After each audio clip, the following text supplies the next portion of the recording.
Salam berbonsai. Saudara-saudaraku sebonsai dan setanah air. Kita jumpa di sini. Selamat berjumpa dalam channel bonsai saya.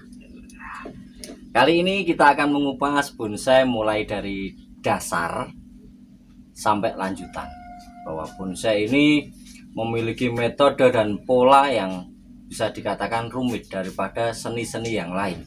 Karena seni yang lain kita bisa mengolah bahan baku menjadi bahan matang, bisa mengubah yang tidak ada menjadi ada. Tapi kalau bonsai adalah sesuatu yang sudah ada sebelumnya, yaitu pohon. Objeknya adalah pohon. Maka kita harus merespon si pohon ini menjadi sebuah karya seni. Nah, ciri-ciri pohon yang bisa dibuat bonsai itu seperti apa? Itu adalah dasar pertama kali. Karakter pohon yang bisa dibuat untuk bonsai ada 5. Ada 5 ya ciri-cirinya. 1. Berakar tunggang. 2. Berbatang keras, harus kayu. Yang ketiga, berumur panjang. Yang keempat adalah diprioritaskan daun bisa kecil. Kalau kita nanti masa depan bonsai ingin tampil daun, ingin tampil peruningan, tidak ada daun juga bagus. Terus bercabang, itu pasti, karena banyak pohon yang berakar tunggang tidak bercabang dan lain sebagainya. 5 dasar bonsai itu perlu dipahami supaya kita tidak keliru. Sebagai contoh adalah gini, ada pohon berakar tunggang, ada pohon berkayu, bercabang juga, mungkin bisa kecil juga daunnya, tetapi tidak berumur panjang. Itu akan sia-sia teman-teman. Kita membuat bonsai itu tidak hanya setahun, bisa minimal untuk bonsai mame kecil segini itu minimal 2 tahun lah. Itu untuk tingkat kesuburan tanah, media, cuaca dan lain sebagainya yang mendukung. Nah, katakanlah bonsai ukuran pohon segini kita bisa membuatnya 7-8 tahun. Kalau umur pohon ini cuma 10 tahun, nah gawe wis lama gitu, susah payah, tiba-tiba mati, tumbuh baru dari akar, itu kan sia-sia sekali. Contohnya pohon kresen. Kenapa orang tidak membuat bonsai dari pohon kresen padahal dia berbuah bagus, daunnya mirip kayak pusu. Nah, itu perlu diperhatikan. Kembali lagi, berakar tunggang itu ketika kita cabut dia punya akar yang sangat dalam. Fungsi akar itu hanya sebagai pondasi dalam pohon itu. Jadi rumusnya, jika pohon itu tingginya 7 meter, akar tunggangnya juga pasti 7 meter. Karena fungsi akar sebagai pondasi, maka akar tunggang itu tidak untuk mencari makan. Jadi yang mencari makan adalah akar serabutnya. Jadi ini tunggang ke bawah, kanan kiri itu pasti punya akar. Ini yang mencari makan. Maka dalam bonsai akar tunggang itu dipotong supaya bisa dinaikkan di atas pot. Seperti itu. Itu tentang akar. Oke, dari 5 tadi saya bisa acak loh ya, wong itu ciri-cirinya itu tidak urut. Jadi boleh A, B, C, D itu. Yang kedua adalah berbatang keras. Itu menandakan bahwa pohon ini punya kambium, terus punya cabang, punya ranting dan lain sebagainya. Banyak yang misalnya pohon tidak berakar tunggang, maka tidak bisa dibuat bonsai. Seperti kelapa itu jenis palem ya, orang bilang itu bonsai kelapa, tapi menurut saya itu hanya kelapa mini aja lah, atau miniatur pohon kelapa atau apapun, karena anatomi dalam bonsai tidak ada di situ. Nah, yang kedua berbatang keras tadi itu fungsinya untuk jadi jalur makanan dari akar. Ini kan dia ngambil makanan dari nutrisi, lalu naik ke atas melalui kayunya atau kambium, disalurkanlah ke daun. Nanti pada daun ini dia memasaknya makanan itu, yang disebut fotosintesa. Dari daun hasil makanan tadi itu disalurkan lagi melalui kulit pohon ini sampai menjadi akar lagi, begitu seterusnya. Maka ada metode mencangkok.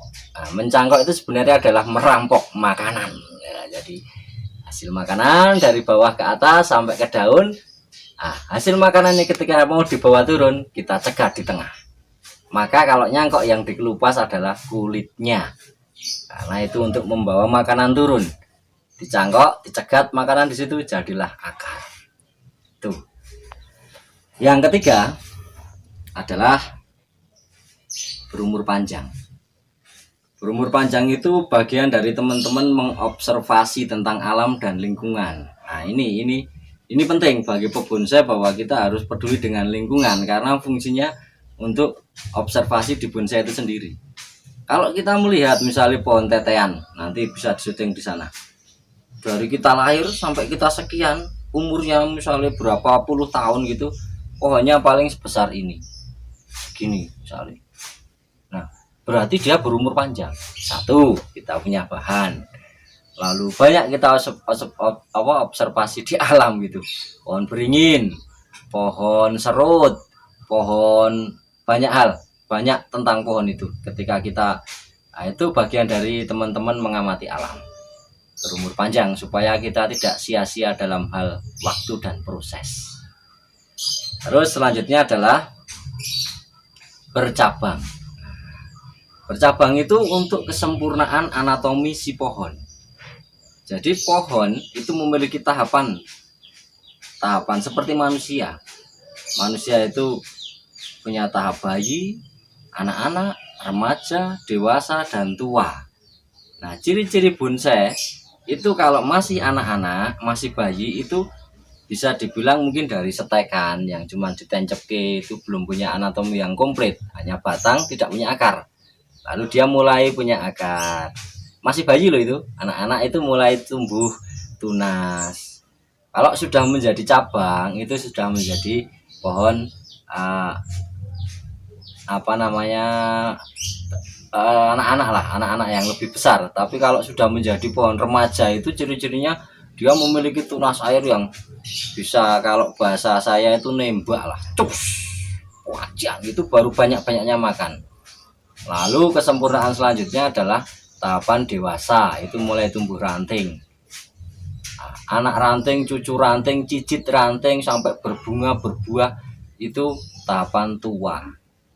Artinya kalau bonsai tidak memiliki cabang, maka tidak memiliki ranting, tidak memiliki anak ranting dan sebagainya, maka tidak bisa dalam kategori kita berbonsai. Seperti itu. Yang kelima adalah, ini bisa menjadi prioritas atau tidak itu tergantung teman-teman sendiri, yaitu daun bisa mengecil, karena itu selera. Banyak orang yang misalnya kayak pohon bunut, kayak pohon amplas dan lain sebagainya, itu kan daun tidak bisa mengecil, tapi bisa dibuat bonsai. Ketika nanti dalam kontes tampilannya adalah tampilan gundul atau menampakkan perantingannya. Tetapi ada juga yang daun bisa mengecil itu lebih indah, itu ya selera teman-teman sendiri. Bisa kecil, rimbun, banyak seperti itu. Tetapi menurut saya, kalau keluar daun bagus, tampilan pruning gundul juga bagus. Ini contohnya, ini pohon serut. Ini ada daun yang segini, ya kan? Ada kelihatan nggak backgroundnya dari situ? Daun segini. Tapi ada juga daun yang sudah mengecil, karena ini tahapnya sudah pemeruningan. Atau nanti kita jelaskan pruning itu apa pada video-video yang akan datang. Ini sudah mengecil dan ini bisa lebih kecil lagi, sampai sebesar beras-beras seperti itu. Nah, itu 5 ciri-ciri pohon yang bisa dibuat bonsai. Nanti pasti kita akan perdetail pada video-video yang akan datang. Dari pertama seperti ini, contohnya ini, cara menganalisa seperti ini dan sebagainya. Memasuki tahapan selanjutnya adalah alat. Nah, apa saja kah alat untuk berbonsai? Apa saja alat-alat yang digunakan untuk berbonsai? Apa saja alat-alat yang digunakan untuk berbonsai? Kita lihat.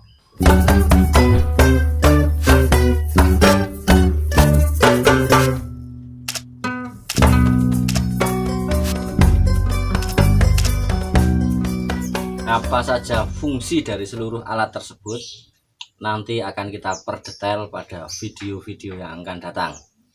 Namun sebagai motivasi buat teman-teman termasuk saya, bahwa keterbatasan adalah sumber kreativitas adalah bagaimana ketika kita tidak memiliki alat sebanyak itu. Bahkan ini kurang komplit, kurang lengkap kalau bonsai kelas mahal gitu kan. Pertanyaannya, apakah alat komplit itu bisa menjamin membuat bonsai bagus? Belum tentu. Itu skill.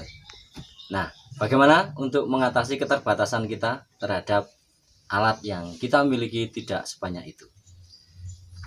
Alat yang kita gunakan sebenarnya cukup ini. Ini bukan untuk sunatan, tapi untuk menggunting. Ini bukan promosi ya, tapi saya memiliki dua jenis gunting. Satu terbuat dari bahan stainless. Ini tajam untuk motong ranting dan sebagainya, tapi kalau ketemu cabang yang agak besar, ini kadang-kadang bengkong. Yang ini bahannya baja.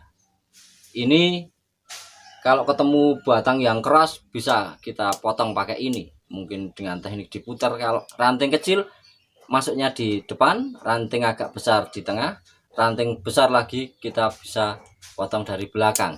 Tetapi ini tentang ketajamannya perlu perawatan untuk mengasahnya. Kalau urusan harga, ini bukan promosi, ini kisaran 125 sampai 150-an lah harganya. Jadi sepagi, tapi ini bisa menjadi modal pebonsai. Tidak perlu kawat, tidak perlu apapun, hanya cukup menggunakan gunting. Ini kita bisa membuat bonsai seperti yang kita inginkan. Dan yang lain itu hanya alat bantu untuk satu mempercepat atau mempermudah. Itu saja. Satu pesan saya mungkin ya, gunting ini memiliki karakter, dia akan adaptasi dengan tangan kita. Jadi kalau beda tangan nanti bisa berbeda pemakaian gunting ini, jadi nggak enak atau jadi kok geseh atau apa ya. Karena apa? Di tengah ini ada pengungkitnya, pengungkit yang fungsinya sebagai sentral untuk gerakan gunting ini. Nah, di sini adalah power kita, terus hentakannya, terus cara memainkannya setiap orang kan berbeda-beda. Nah, ini kalau beda tangan, beda lagi, di sini nanti akan adaptasi terus terhadap tangan-tangan yang berbeda sehingga jadi tidak enak gunting ini digunakan lagi. Tapi kalau alat yang lain oke lah, nggak begitu persoalan. Tahap selanjutnya, setelah kita tahu tentang karakter pohon yang bisa dibuat bonsai, alat-alatnya, lalu kita akan mulai pemrograman membuat bonsai. Ada dua hal, nanti kita akan kupas lebih lanjut, yaitu satu, pohon bisa kita dapat dari alam, yang kedua kita bisa dapat dari budidaya. Selanjutnya lagi ada tahapan, yaitu tentang bagaimana gaya dan aliran bonsai. Itu mungkin sudah banyak dibahas ya oleh bonsai-bonsai. Tetapi kalau saya pribadi, saya menginginkan teman-teman untuk bisa membuat karya sendiri yang menjadi karakter sendiri, karakter pribadi Anda. Ini bonsai karya saya, sehingga menjadi bonsai karakter khas kota Anda, sehingga menjadi karakter bonsai khas Indonesia. Karena selama ini kita tahu bahwa orang lebih senang mengadopsi gaya-gaya bonsai yang dimiliki oleh Jepang, Cina, dan lain sebagainya. Mana karakter bangsa kita? Mari kita ciptakan, karena alam kita begitu komplit untuk menginspirasi kita membuat sebuah karya seni bonsai. Tunggu video-video yang akan datang, kita akan perdetail mulai dari tahap awal, lanjutan sampai kita membuat karya bonsai yang benar-benar kita berkarya. Keterbatasan adalah sumber kreativitas. Sampai ketemu lagi. Keterbatasan adalah sumber kreativitas. Sampai ketemu lagi. Salam berbonsai.